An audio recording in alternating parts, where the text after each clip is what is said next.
I'm Matt McClure, and this is Currents. Protests in the streets outside the Empire State Building over a decision to not honor Mother Teresa. As Catholics, we're not going to stand for this. But a tower shines bright in her honor at a celebration in Brooklyn. She's the embodiment of peace and everything that's holy. She's wonderful. And before the oil rig explosion, there was Katrina. And on the 5-year anniversary of that hurricane, we'll find out how Louisiana is doing.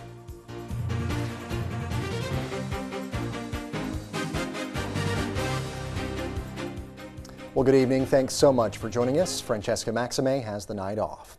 Well, if you were near the Empire State Building in Manhattan last night, you saw quite a crowd. More than 3,000 people took to the streets for a rally organized by the Catholic League to protest a decision by the building's management to not honor Mother Teresa.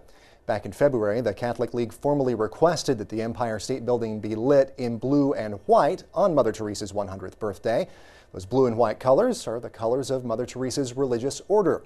The League says the request was denied at first without any explanation, and when they appealed the decision, they were told the building has a policy against honoring religious people and institutions. Well, that despite the fact that the Empire State Building has in the past honored Cardinal O'Connor, Pope John Paul, Martin Luther King Jr., and the Salvation Army. Last night's rally outside the building brought out a diverse group of protesters, and our cameras were there. You know, someone once said that all that is necessary for evil to triumph is for good men to do nothing. And tonight, evil is not going to triumph because you are here to let your voices be heard. It is time for business interests and human interests to come together. They're claiming that this is a religious issue and we can't fight for her. We can't put the light on because she's religious. Is the light only for atheists? You have to first prove you're an atheist before they recognize you know, everything you accomplished? As Catholics, we're not going to stand for this. I mean, Mother Teresa, she's on the track to sainthood in the Catholic Church, but she's more than that. She's a secular saint. She's loved throughout the world by people of all faiths, all walks of life. And it definitely is. It's a slap at not only Mother Teresa, it's a slap at Catholics. And you know what? That's what we decided. Enough is enough. She represents global humanity. She served the poor, the children, the mothers, everybody alike. How can anyone in this right sense of mind refuse to honor a woman of her caliber? So we want to show the Empire State Building that it made the wrong decision. It's not just Catholics that are upset about this, not just Catholics that are outraged, but the whole world and a person from every walk of life can honor what Mother Teresa did, can try to emulate her, and to not honor her was the wrong decision. Oh, she's a very special woman. She really touched me when I met her at the 25th anniversary at St. Patrick's Cathedral. And when I went up to her, she said to me, wait, I want to give you a medal. And she gave me the miraculous medal. And she said, pray to our Blessed Mother. I was really touched by her, and she's kind of a role model. And I wish there were more people like her. Mother Teresa was loved by most people because she included people of all faith in her life of service to the sick, the dying, and the destitute. The real loser in this situation is the owner himself. What good is it if a man gains the Empire State Building but loses his soul? Thank you. This man should be ashamed of himself. I think it's a disgrace. And you know, some people are saying that he's getting karma now because they want to put the other building up to block it. I'm not superstitious enough to say I agree with that. But you know, what goes around comes around. So I just thought I'd show up in my blue and white tonight and do my little bit. If today the people gathered here and the countless others who wish they could, if we reached out and touched the lives of one person each, Mother will be quite happy, and our light will burn far brighter than any buildings could hope. Well, we also reached out to the Empire State Building's ownership. Their public relations firm told us there was no comment. Now, by the way, as you noticed there in our report, the Empire State Building was lit up in red, white, and blue colors last night. Well, that's because the building was honoring Women's Equality Day and the 90th anniversary of the 19th Amendment, which gave women the right to vote. Now, coming up later on in the show, we'll be back here in Brooklyn with a look at a building that was lit for Mother Teresa. But stay tuned, there's much more currents coming up straight ahead. When we return, we'll have the day's headlines, including plans for an urgent care center at the former St. Vincent's Hospital. They appear to have fallen through.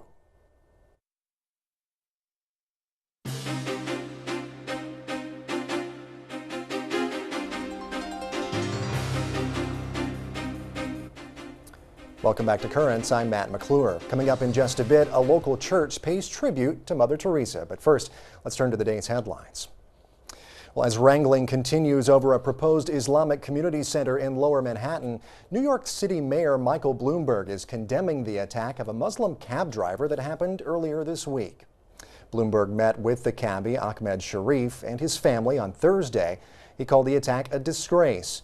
Now, before meeting with the mayor, Sharif spoke out about the ordeal in a press conference at City Hall. He said the suspect, 21-year-old Michael Enright, was friendly when he first got in the cab, but Sharif says Enright attacked him after finding out he was Muslim. Police say Enright was drunk, but he still faces numerous charges, including attempted murder as a hate crime.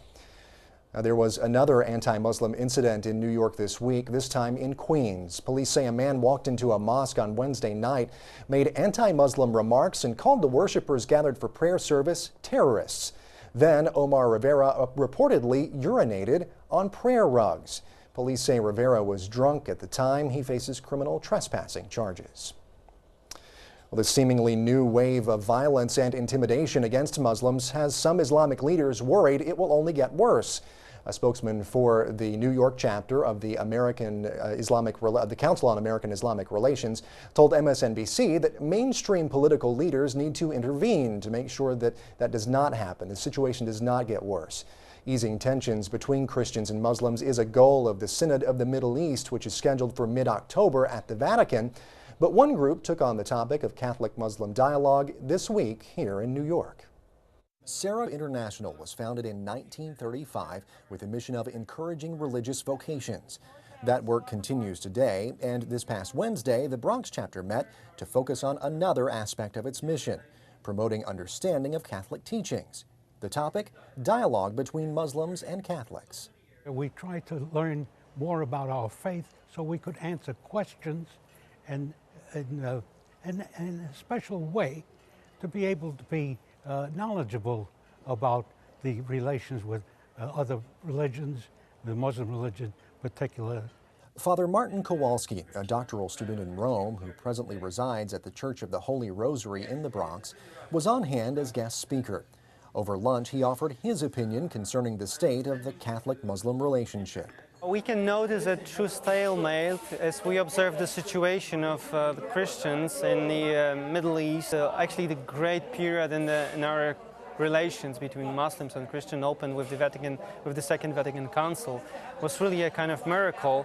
The church at that point was pretty optimistic. But Father Martin says the difficulty of this dialogue stems from what he claims is the central mission of Islam, to transform the world into its image, a philosophy in direct conflict with the central mission of Christianity.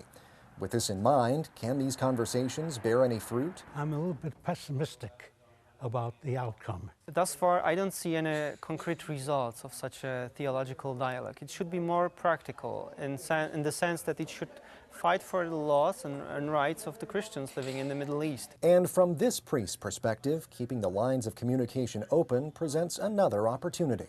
When we're thinking of the true dialogue, think of the gospel that makes a part of this dialogue. We should preach it. It should have its proper place in this Middle Eastern churches. It should be reestablished as a tool that can transform this, also the Muslim society. Now, in talking about the upcoming Middle East Synod, the Vatican said recently that the key to harmonious living between Christians and Muslims is to recognize religious freedom and human rights. Well, it looks like plans to convert the old St. Vincent's Hospital in Greenwich Village into an urgent care center are dead. North Shore LIJ Health System was negotiating a deal to convert the former St. Vincent's emergency room into a 24-hour urgent care clinic. But the deal has apparently fallen through. That happened when the St. Vincent's board banned the clinic's proposed use of birth control, and they also raised the rent on the building. Well, now North Shore LIJ says it will open a clinic a few blocks north of St. Vincent's on West 20th Street. It's been nearly 5 years since Hurricane Katrina slammed into the Gulf Coast. The storm made landfall August 29, 2005 in southeast Louisiana, taking some 1,800 lives and causing an estimated $90 billion in damage. Members of one Catholic parish in Mississippi lost almost everything, but as Danielle Thomas reports, not even Katrina could take away their faith. The sight hours after Katrina at St. Thomas Catholic Church in Long Beach was unimaginable for Father Louis Lohan. I'll never forget the sight, the scene, the horror, the devastation, and a real sense of hopelessness that we were destroyed. And I remember thinking to myself, how can we ever start again? At the body of Christ. With prayers and perseverance, St. Thomas parishioners transformed an old skating rink into a temporary place of worship. But right after the hurricane, I thought that within 3 years we should be in a new church, and that everything should be fine again. But it became very clear that it was not going to happen within 3 years or even 5 years, and I think it's probably going to take a lot more time to get to where we need to be. A new St. Thomas is emerging with a sanctuary that will seat almost twice as many as the old church. There's also a community center. Parishioners say they're glad the new church is going up on the same beachfront location where St. Thomas stood for nearly 100 years. We felt like that was the place for St. Thomas. It had been the place for St. Thomas for so long.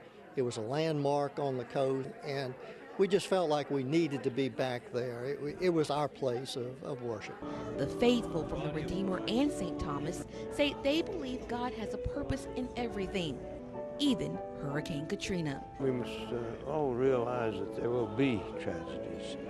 There's tragedies today of every type, and we need to be strong and accept them. I think that we went through depression, hopelessness, and then hope. Well, that is Danielle Thomas reporting. Well, communications are up and running between rescue crews and 33 trapped miners in Chile.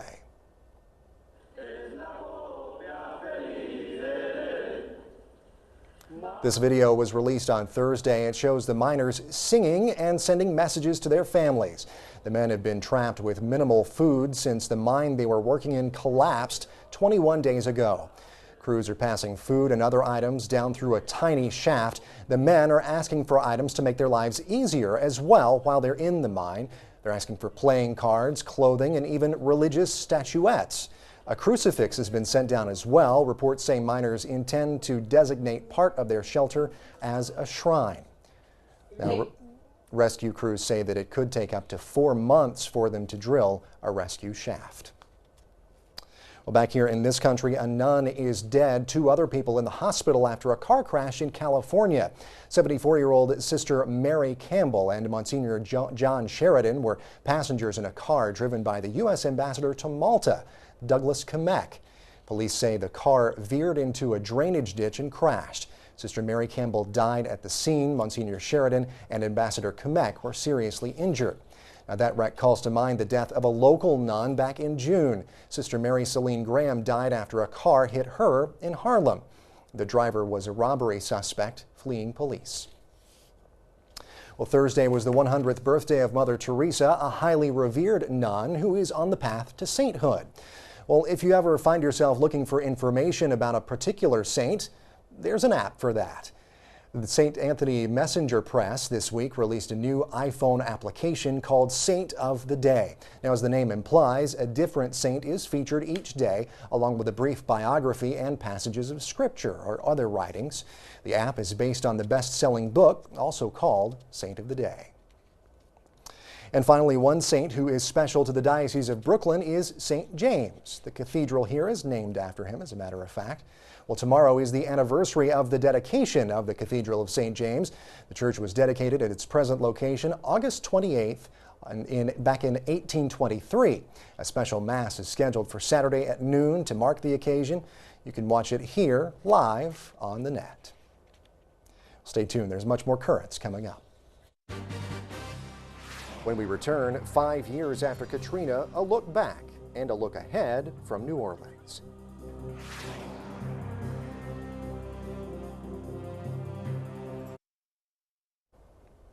Well, welcome back. It was one of the 5 deadliest hurricanes ever to hit the United States, claiming more than 1,800 lives, many of them in Louisiana. Well, come Sunday, it will have been 5 years since Hurricane Katrina and its ravages were a mainstay of our 24-hour news cycle. But the pain is still fresh in many people's minds. Since that fateful day, one organization that's been generous in helping victims of the hurricane is Catholic Charities for the Archdiocese of New Orleans. Earlier today, Natalia Ortiz spoke with the director of the organization's Office for Justice and Peace, Tom Costanza. Tom Costanza from Catholic Charities Archdiocese of New Orleans on the line here. Thank you so much for being with us here, Tom. Thank you very much. So here we're coming up on the 5-year anniversary of Hurricane Katrina. I wanted to know, were you actually there yourself in New Orleans during the disaster?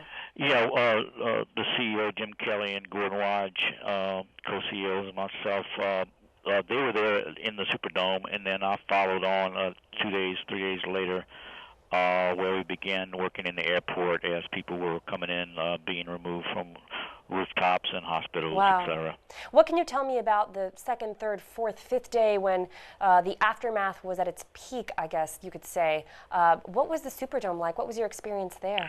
Well, Jim stayed in the Superdome. I stayed at the airport where we witnessed people basically dying because they were trying to triage them coming out of the hospitals, very sick, elderly being transported on helicopters, on the skids, literally dying. We had a morgue set up in the airport.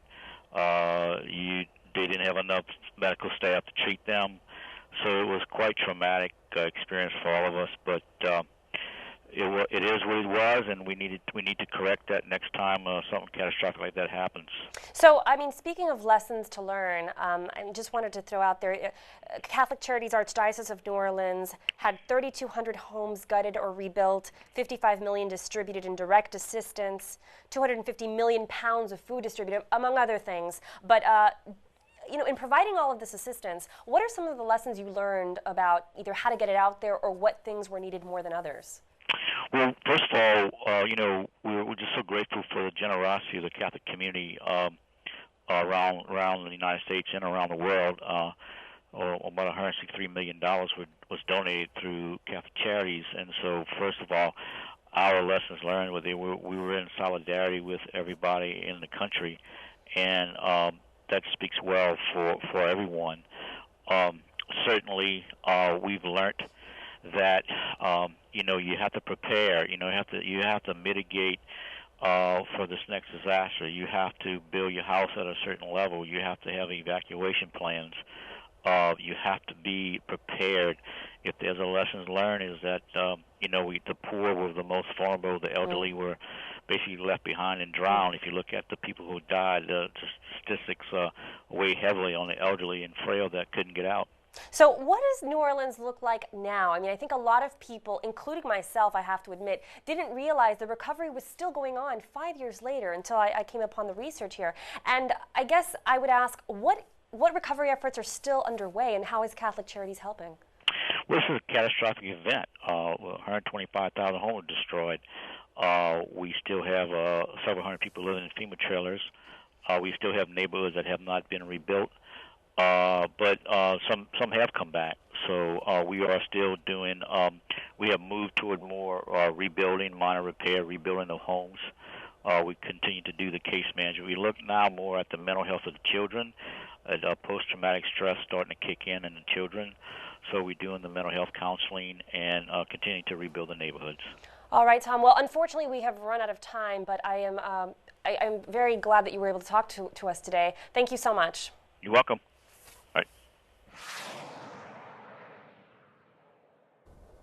The Gulf Coast has been through so much, and obviously disaster did strike again this year with the oil rig explosion there in the Gulf of Mexico. We do have much more about that over on our website, including information on how you can help. Just go to currentsny.net. Stay tuned, there's much more Currents coming up. Just ahead, a Brooklyn church lights candles in its tower to honor Mother Teresa. I think she would be happy in the end to see how the people prayed.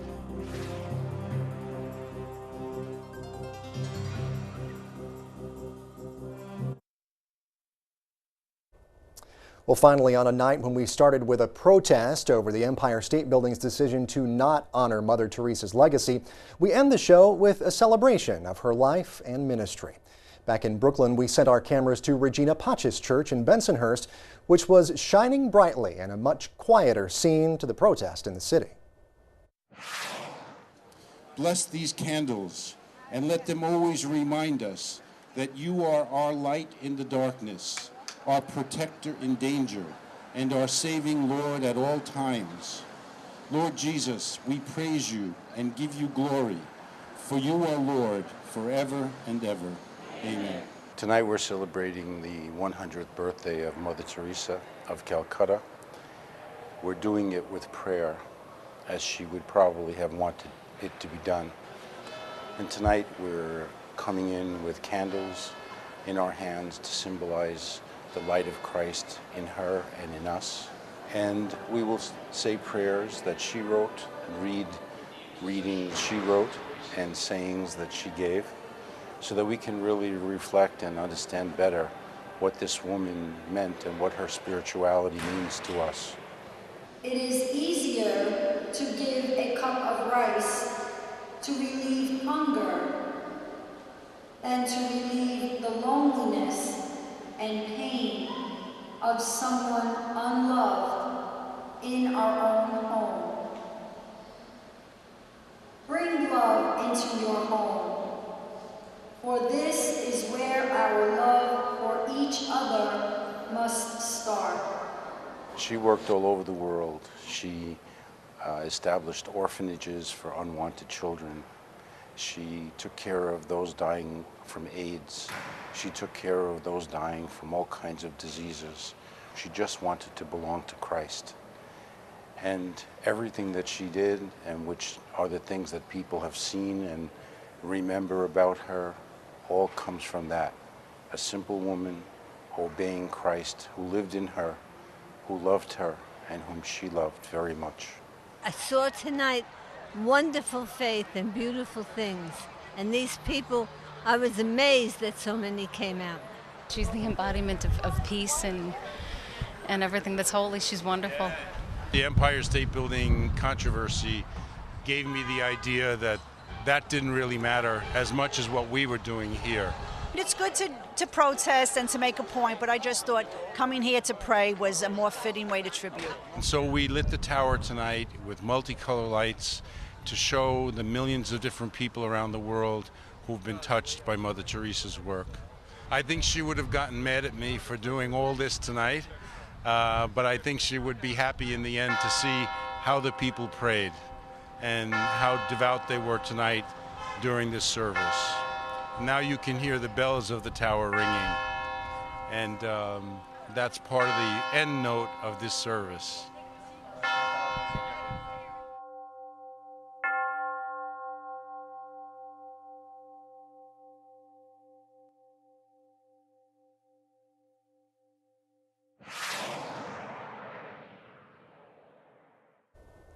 Bells tolling for Mother Teresa there, and a great remembrance of her and a great celebration of her life. Obviously, in contrast to the protest that we did see earlier in the show at the Empire State Building, two completely different ways of going about honoring Mother Teresa. I kind of think she probably would have preferred the last one that you just saw there, because it was a bit quieter, and that just seems a bit more her style. Well, that's all for this edition of Currents. Now, remember, we're always online at currentsny.net. You can check us out on Facebook. We're also over on Twitter. We're all over the World Wide Web. If you have a question, comment, or maybe even a story suggestion, send us an email as well. The email address is dropusaline, that's all one word, at currentsny.net. Well, for all of us here at Currents, I'm Matt McClure. Have a great night and enjoy your weekend.